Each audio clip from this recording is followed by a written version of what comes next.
Pourquoi le club de Leverkusen porte-t-il le nom de Bayer?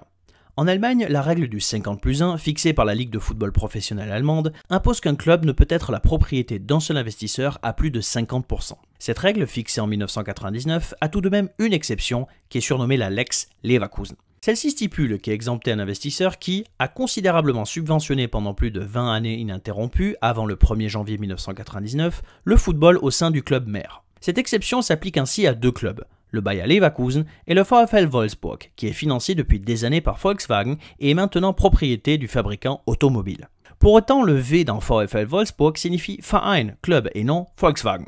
Alors pourquoi le club de Leverkusen s'appelle Bayer? En 1903, un employé de l'usine Bayer, Wilhelm Hauschild, soutenu par 170 de ses collègues, demanda à son entreprise de financer un club sportif rattaché à celle-ci. Après l'accord de la direction, il fonda le 1er janvier 1904 le Turn- und Spielverein 1904 der Farbenfabrik vormals Friedrich Bayer Co. Leverkusen, aussi appelé TuS Leverkusen 04. Le surnom donné à l'équipe Die Werkself, le 11 de l'usine, vient justement du fait qu'il s'agit réellement d'un club d'entreprise au départ. C'est à partir des années 1920, après une séparation entre la gymnastique, Turnen et les autres sports, que le club est appelé par tous le SV Bayer Leverkusen. Le nom officiel, depuis 1996, a perdu toute référence gymnaste ou omnisport pour s'appeler Bayer 04 Leverkusen Fußball. Ils restent ainsi les seuls avec le nom d'une entreprise dans le nom du club. Bis bald!